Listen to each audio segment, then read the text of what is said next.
Hello everyone, welcome again on the learning platform of Super Diamond Knowledge. As you know guys that we have started a series in which we are analyzing the question papers of EMRS exam that are going on in these days, and in this video we will discuss the remaining 10 questions of the Hindi language section. So let's start the video. The question number 141 says निम्नलिखित में से स्वर की मात्राओं की दृष्टि से अशुद्ध शब्द, यानी कि हमने जो इसमें से अशुद्ध शब्द बताना है जो स्वर की मात्राओं की दृष्टि से जो गलत है वो हमने इनमें से छांटना है। फर्स्ट है सिंधूर्मी, नेक्स्ट है पत्नी, मृग या फिर आहार।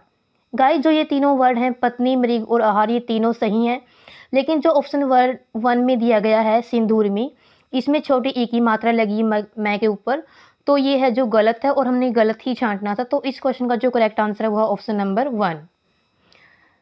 अगला प्रश्न है प्रश्न नंबर 142।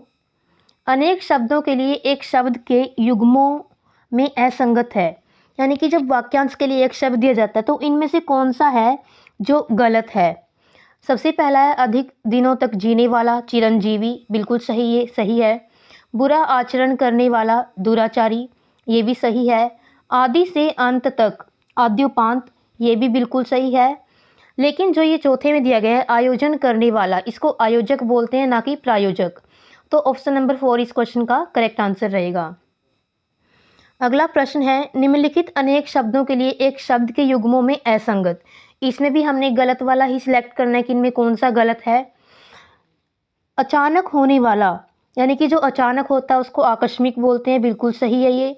आवश्यकता से अधिक वर्षा, यानी कि जब जरूर से ज़्यादा वर्षा आ जाए तो उसको अतिवृष्टि बोलते हैं। आशा से अधिक आशातीत, ये भी सही है। आंखों के सामने जो होता है गाइस वो प्रत्यक्ष होता है ना कि प्रत्यक्षदर्शी। प्रत्यक्षदर्शी तो वो होता है जो बिल्कुल आंखों के सामने किसी चीज़ को देखकर माने, प्रत्यक्षदर्शी वो होता है जो आंखों के सामने होता है, वो प्रत्यक्ष होता है। तो इस क्वेश्चन का सही जवाब होगा वो होगा ऑप्शन नंबर 4। नेक्स्ट है गाइस, निम्नलिखित गद्यांश को ध्यानपूर्वक पढ़कर उस पर आधारित प्रश्नों के सटीक उत्तर दीजिए। यहाँ पर हमको ये गद्यांश दिया गया है, इसको पढ़ना है और फिर आगे जो 5 क्वेश्चन पूछे गए हैं, 2 से 3 क्वेश्चन पूछे हैं शायद 144 टू 146, तो उनके हमने आंसर देने हैं। तो let's start reading this paragraph. भाषा का मौखिक प्रयोग ही भाषा का मूल रूप है, इसलिए बोलचाल की भाषा को ही भाषा का वास्तविक रूप माना जाता है। यद्यपि भाषा का लिखित रूप सभ्यता और संस्कृति के विकास के साथ ही विकसित हो गया था, जो भाषा का मूल रूप या फिर वास्तविक रूप है वो मौखिक है, लेकिन जो लिखित रूप है भाषा का, उसका जो विकास है वो सभ्यता और संस्कृति के साथ ही विकसित हुआ था।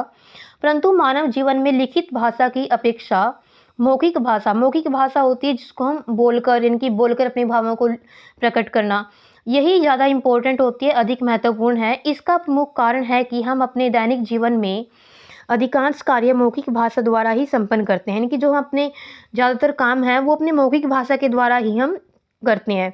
जैसे हास परिहास होता है मनोरंजन, यानी मजाक, हंसी ठिठोली, वार्तालाप, विचार विमर्श, प्रवचन और भाषण में मौखिक भाषा का उपयोग होता है। यह है पैराग्राफ, और जो ये गद्यांश है बड़ा ही आसान भाषा में दिया गया है। अब हम इसके क्वेश्चंस को देखते हैं, क्या क्वेश्चन पूछे गए हैं।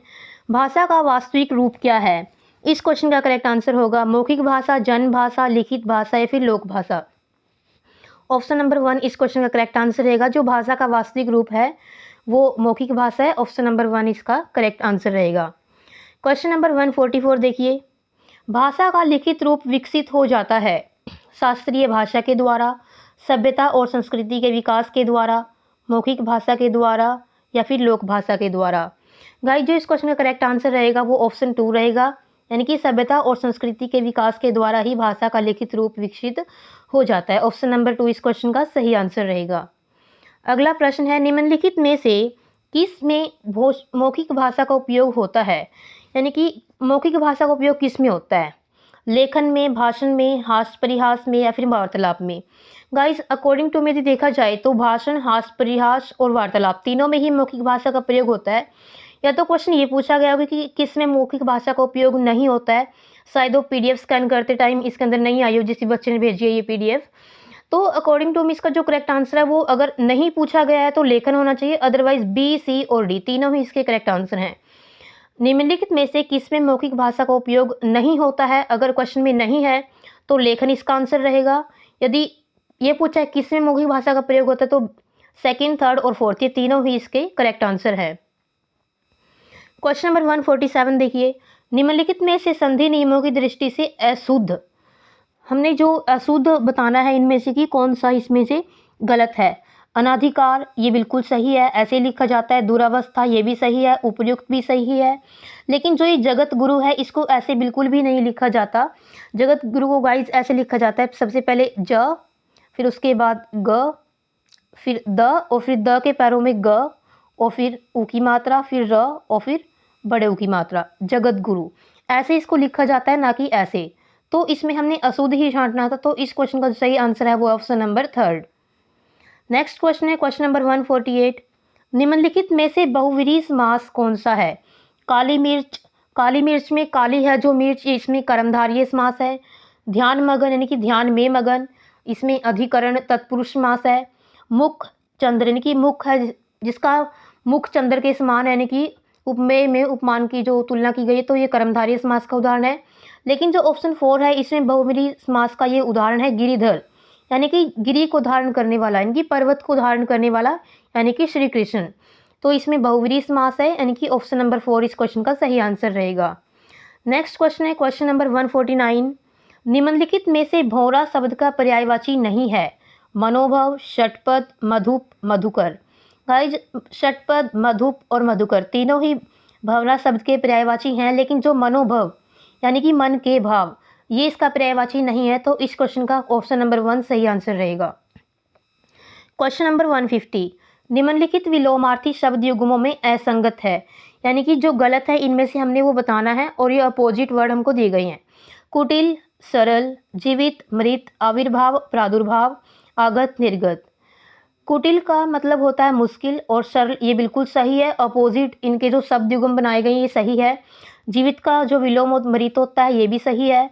आगत का अपोजिट निर्गत होता है ये भी सही। लेकिन जो आविर्भाव और प्रादुर्भाव दिया गया है ये गलत है, क्योंकि आविर्भाव का मतलब होता है प्रकट होना, और प्रादुर्भाव का मतलब भी प्रकट होना या फिर उत्पत्ति होना ही होता है। तो ये विलोमार्थी शब्द युग्मों की दृष्टि से सही नहीं है।